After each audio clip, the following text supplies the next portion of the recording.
di sini jelas.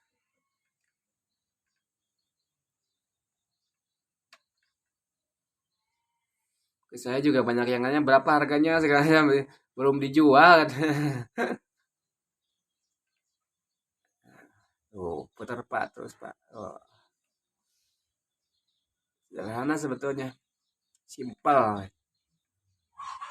Tapi kayak pohon besarnya tuh terlihat banget nih. Kayak pohon gede gitu. Padahal kecil, ini medium sebenarnya. Medium awal. Medium awal 43 cm.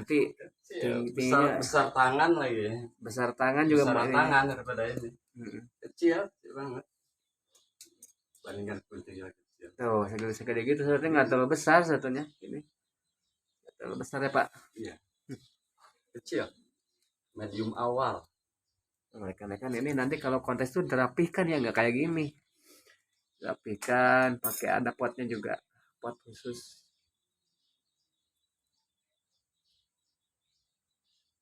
Medium awal banyak yang ngiranya ini besar. Medium ataupun large, ini padahal ini medium juga medium awal 43 cm rekan-rekan ini.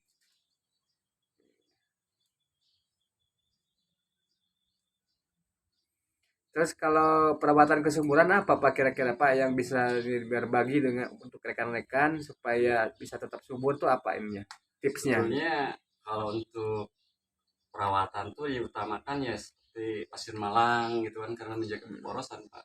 Pasir malang ya kalau yang udah jadi gitu ya. Dikasihlah organik gitu kan, pupuk organik. Pupuk organik ya rekan-rekan sih. Terus pemupukan itu ya nggak selalu rutin, cuman ketemu gitu kan pupuk, cuma saatnya udah mulai kelihatan nah baru kita pupuk. Iya. Terus dalam penyiraman juga kalau seandainya ini masih dalam keadaan lembab ya nggak perlu disiram. Oh, dalam tuh ada nggak perlu, justru kebanyakan disiram ya kadang-kadang yang mati akarnya itu Pak, membusuk ya, mengaruh gitu kan. Nah ini ilmu baru ya rekan-rekan gitu, ya. dari nggak selalu harus kita siram tuh. Jadi kalau untuk si penyiraman mungkin disesuaikan dengan kondisi cuaca dan pohonnya itu ya Pak. Iya, kalau misalkan musim panas, nah baru bisalah 1 kali gitu kan. Kalau seperti media segini tuh 1 kali udah cukup. Musim panas ya. Kalau misalnya musim hujan mah mungkin juga tidak usah disiram ya. Nggak perlu disiram. Iya.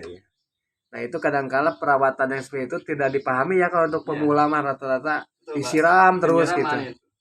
Padahal itu berbahaya Pak ya kalau terlalu sering disiram ya. Bukannya subur, malah dia ya mati kesannya gitu pembusukan. Nah itu ilmu baru ya, yang khususnya bagi mungkin yang kalau yang udah senior malah tahu lah pasti seperti itu. Khususnya yang baru nggak terlalu banyak gitu kan. Tidak over ya. Kita juga kalau makan kekenyangan ya mungkin nggak enak gitu kan. Iya. Sama ini juga kan. Sama juga kayak manusia gitu. Nah, pembuangan jamur-jamur pakai sikat yang nggak tajam gitu kan. Sikat gigi lah gitu. Jadi kadang-kadang hama itu ya suka ngumpet-ngumpet di dalam yang udah rapat-rapat kayak seperti ini. Favoritnya gitu ya, favorit ya. Ini, Pak. Favorit ya Pak ya. Iya.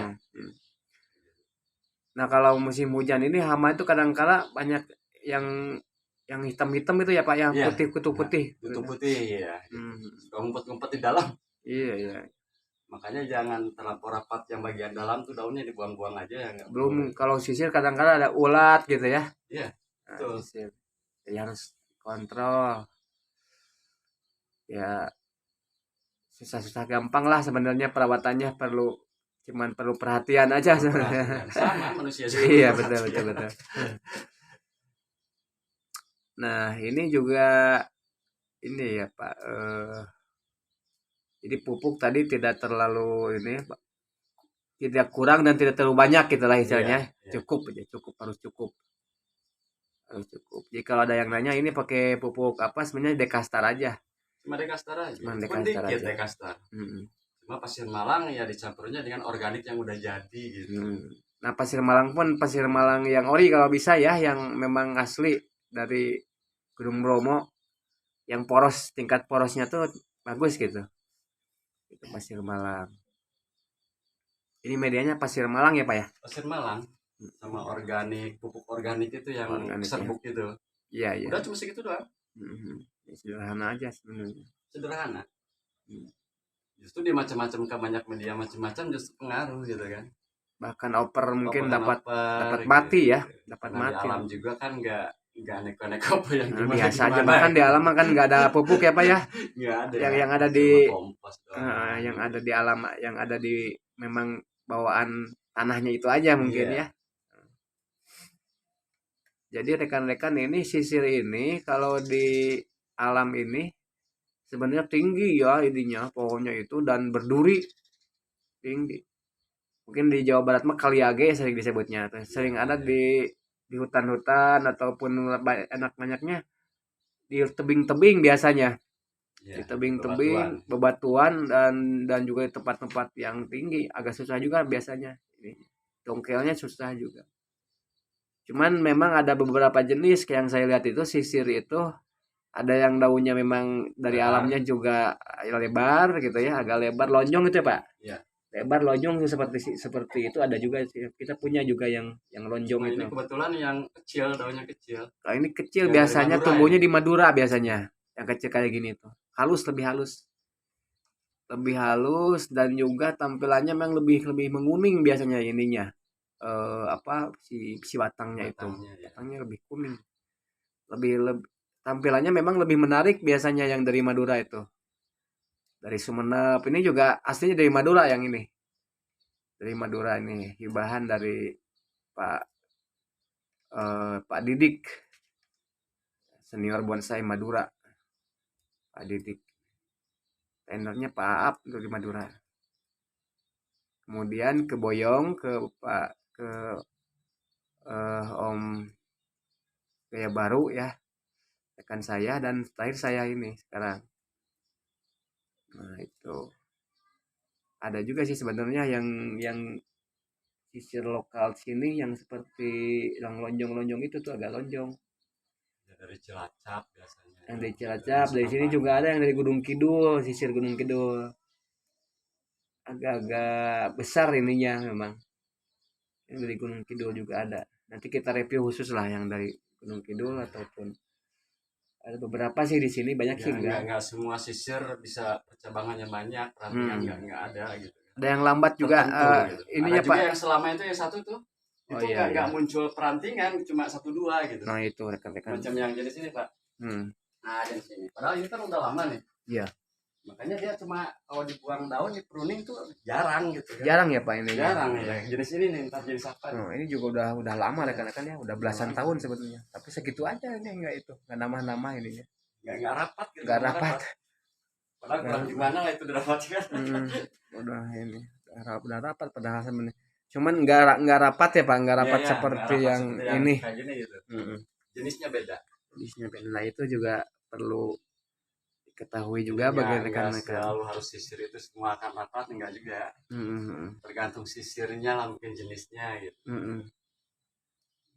Bahkan kalau kata Pak Rudi Julianto mah sisir mah tidak bisa mecah sampai Ke level berapa gitu. level 5 atau nggak salah, level sampai cuman terakhir sampai level 4 katanya begitu. Mungkin beliau sudah berpengalaman lah gitu. Jadi kalau anting putih kan sampai level 5 gitu ininya. Jadi dia bisa rapat banget gitu. Ya untuk kelas sisir semodel ini tuh udah wah, pengetahuan saya jarang sekali.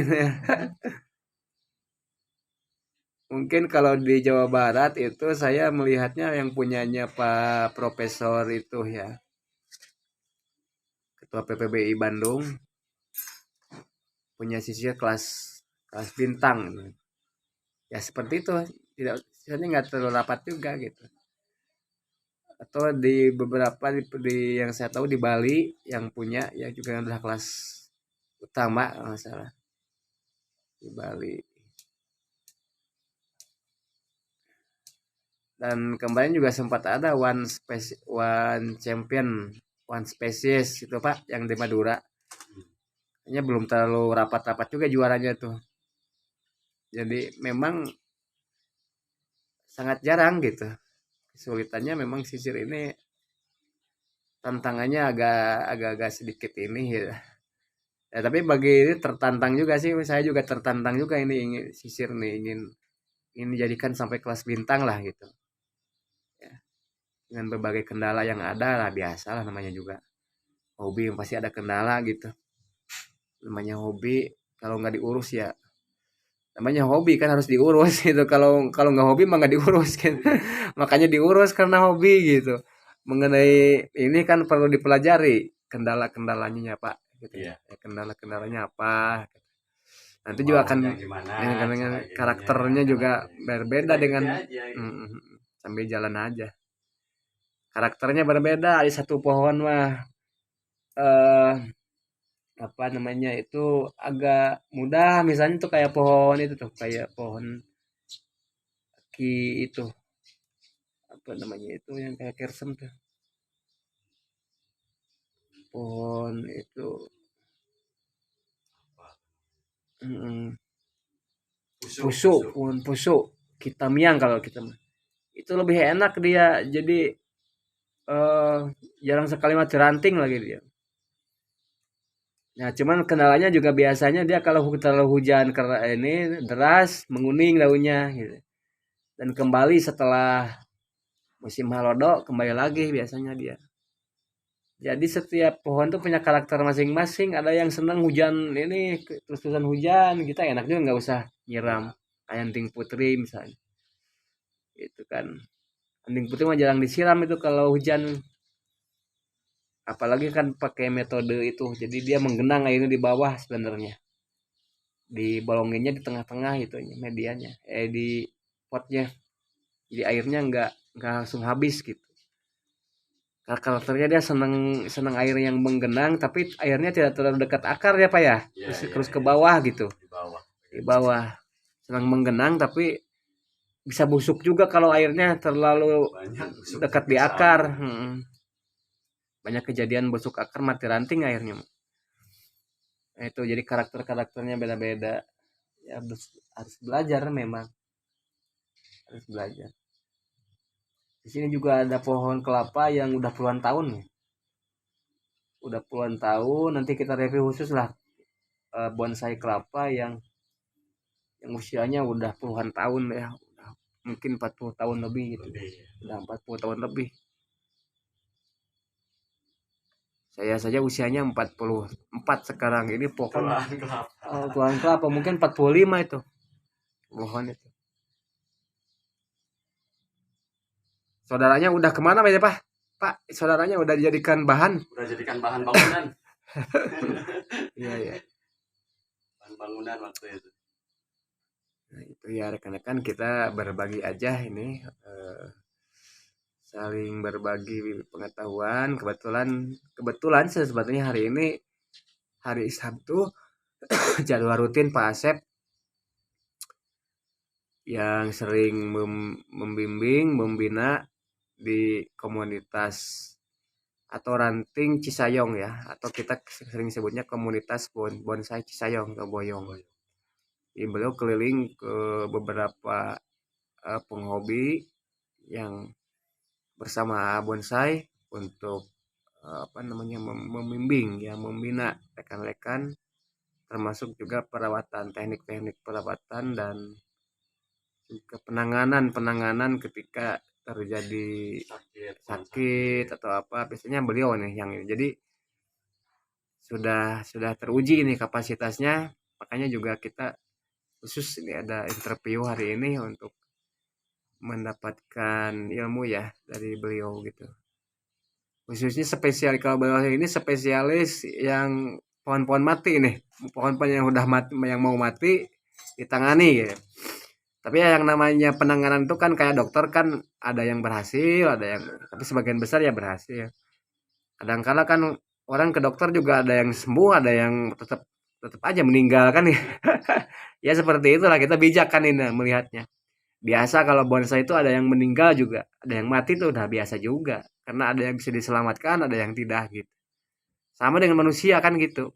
Manusia juga ke dokter kan terkadang ada yang bisa diselamatkan, ada yang tidak. Tapi kan namanya kita harus berusaha gitu.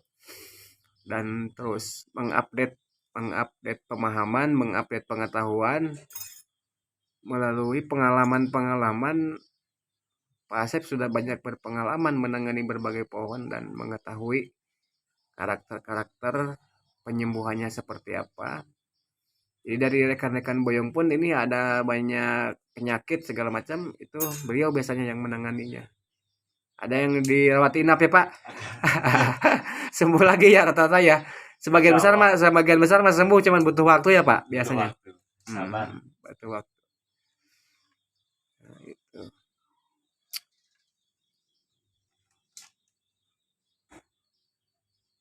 Kan udah kelek-keleknya apa nya? Seueur nama tuh. Ya.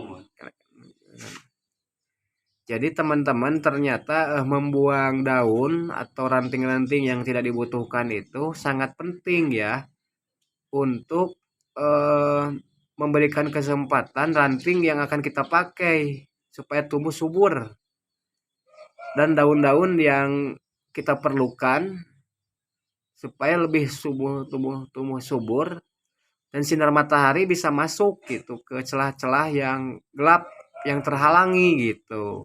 Maksudnya seperti itu rekan-rekan.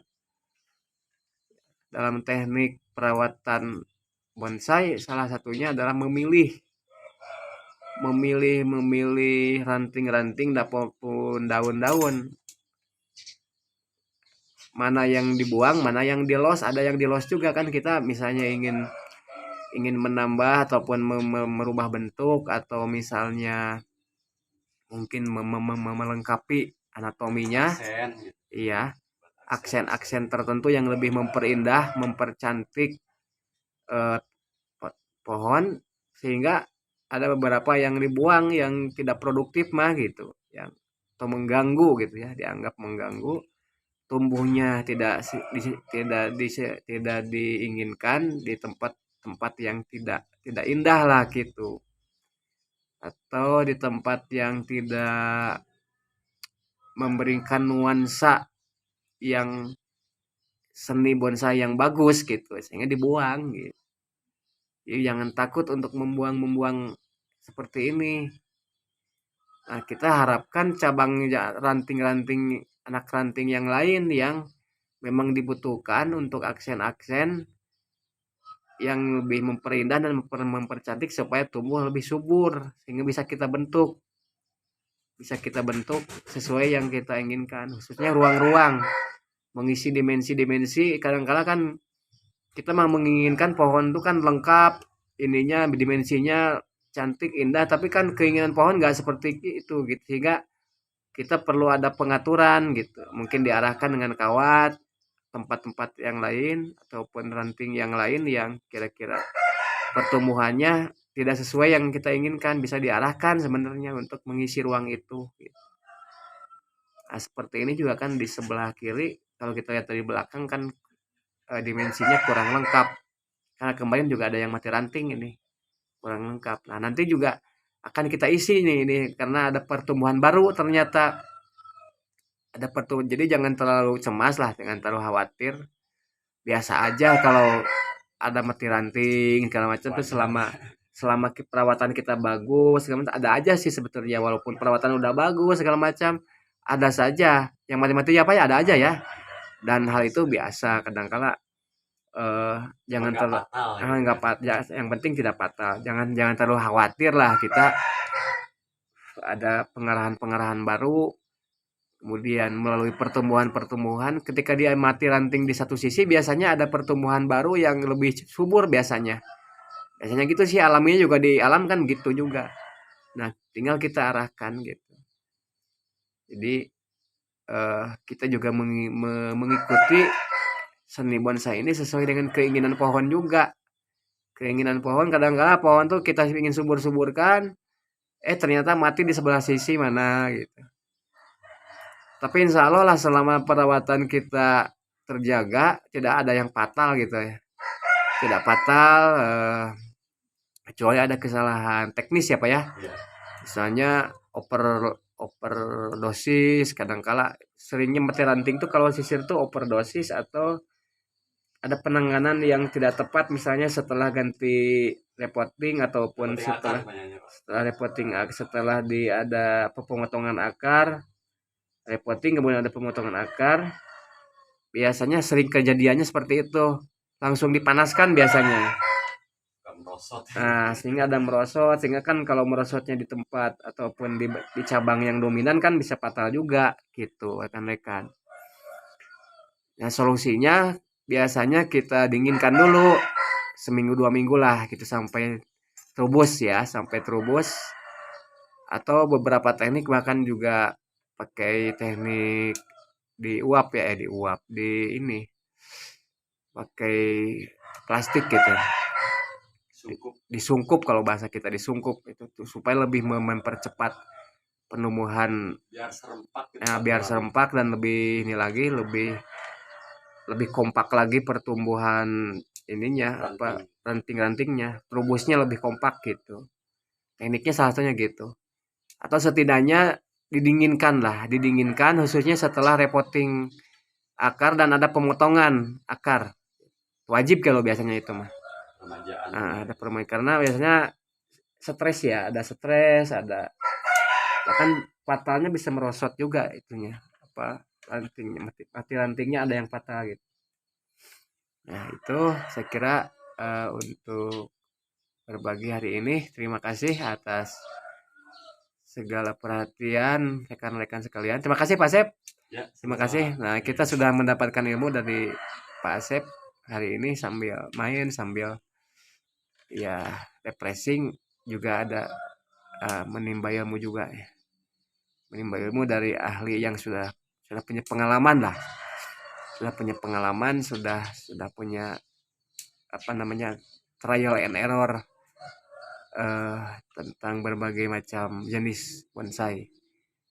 Dan ini bisa diaplikasikan bagi teman-teman khususnya yang punya bonsai sisir di rumah. Saya tuh kebetulan ada punya beberapa, mungkin ada 5 atau ya 6 termasuk yang sudah terbengkalai oleh Pak Asep diaktifkan lagi yang kecil itu tuh dan sekarang tumbuh ini nanti kita review juga ya, tumbuh subur dan sering saya sepelekan malah dibuang di mana lah gitu di mame apa ya itunya yang itu mame ya iya mame.